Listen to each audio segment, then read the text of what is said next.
Bates Motel Season 2. So this is the second season of the show, and you can tell this show's not going to go on that much longer.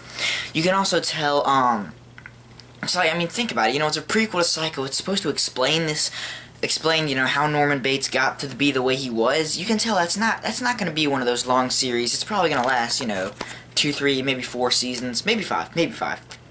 And I could see it lasting 6 as Battlestar Galactica lasted a full 6. And so did Lost, although we're so kind of upset about that. As for the plot, Norma's abusive brother shows up in town, and this is kind of weird. I mean, it's never really explained either. He kind of tries to defend himself for what he did, but it's never explained what his point of view on it is, and that's kind of it just doesn't need to be there for the overall story of the season. I'm just kind of like, they should have went with that instead of going with the drug war. So Bradley plots revenge against the man who killed her father, who's Gil, and who's Dylan's boss. And, you can really tell, we're just going to have to get Nicola Peltz out to film Transformers 4, so they just added in that. But that actually worked well, because that got the character of Zane in, and he's important. So Zane is Norman's new boss, who takes over after Gil dies, and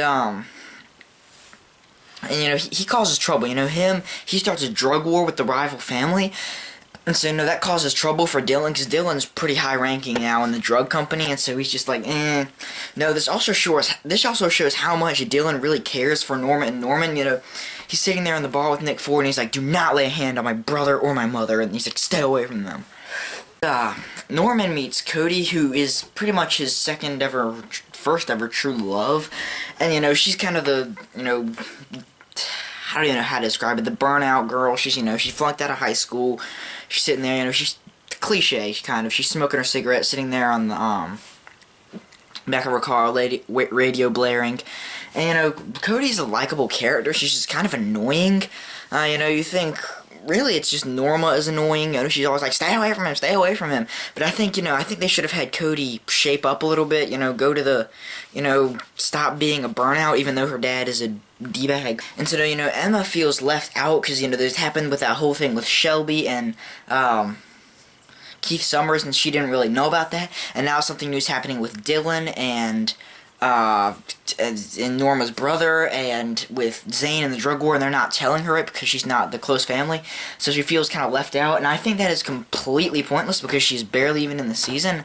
I mean, why even have her be there if she's not even gonna, yeah. The characters, Norman is the, is the main character, and he gets evil and eviler and more evil. We get to see him in the season be his mom for the first time. In Psycho, he is, Norma Bates. And so in this, right when he goes to go fight Norma's brother, you see him become her for the first time. There's Norma, and, Vera Farmiga and Freddie Highmore work so well together. You think, they're, you can tell they're mother and son, they care about each other, they're practically the same person. But then... she just gets in the way of everything. You think, Norman can have a good life, but then she gets in the way. Then, Norman can have, another good life. She gets in the way and screws it up. And so you're just like, ugh. Then there's Dylan. Dylan's still a likable dude. It shows how much he gets in a fight with Norman, but he still really cares for them and loves for them. And they're our family, And, yeah. And Emma, and she's really barely even in the season. She's, she's still a likable character, and her and Norman should still get together, but she's kind of unnecessary. And Sheriff Romero was the newest main character for the season, and he's a likable guy. He gets developed more. He's just, he goes to Law and Order. He kind of has a god complex pointed out by Zane. He thinks, well, I'm the sheriff of this town. What I say goes. So, he tolerates, some drug company because that's pretty much the town's primary income. Then, Zane takes it a step too far, and so he goes and he beats him up, and he thinks, well, he wants Dylan to be in charge of the drugs because Dylan knows the rules. Dylan knows what Romero will allow and what he won't allow.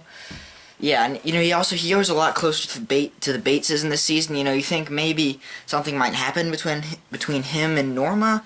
Maybe not. Season 3 is gonna start soon. It might not be on Netflix until August, and that's gonna really that's gonna bite. But as for the spoilers, skip right here to skip the spoilers. I did not really care when Jody died at the end of the season. It acted like it was kind of overwhelmed too. there was that 1 or 2 minutes of, oh my gosh, it's so sad, and like 5 seconds later, it's just Romero and Dylan tossing it up like, what's up, and yeah, I didn't really care when anyone died. This reveals a lot more about Miss Watson, you know, the English teacher that always wore like 20 pounds of makeup and had the hair, the crazy hair. She wrote a lot more about her. I mean, she was a skank almost as much as Laurie on The Walking Dead. I think that Norman,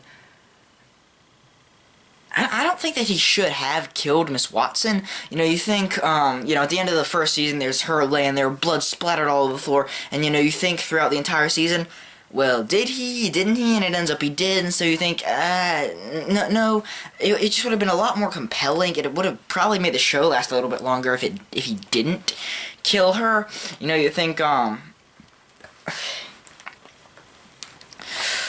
know, you think, oh, well, if he hadn't killed her, you know, that could have made someone else kill her, and that could have made him the murderer. That could have also, you know, made Norman, you know, kind of become relieved and relaxed. But now that he knows he's killed Miss Watson, too, and it's kind of revealed to him, now he's kind of, you know, he's just like, and, you know, it's guilt, and he can't live with himself for it. And, yeah. Dylan actually gets annoying at the beginning. And then when he finds out who his real dad is, so, you know, he gets mad at Norman, he gets mad at them, and he storms out, and, you know, he leaves, he doesn't live with them anymore. And so I think, well, just, you know, he becomes more likable toward the end, especially when that scene where he just says, you know, if you do not touch my brother or my mother. You know, he goes and he saves Norman at the end, and you can tell he cares for him, but I don't see why he reacted so badly. I mean, I can understand why he's mad, because, you know, his uncle's his father, but, I can understand why he's so mad about that, but why should he be mad at them? I mean, yeah, I don't know. So, all in all, this is a really good series. However, it will not last. I will be watching the 3rd season when it gets on Netflix, and I'd say it is worth watching when it first comes on. It is awesome-tacular. Oh, it's not. Hang on a sec. I don't even know. So, yeah, be sure to subscribe, and bye.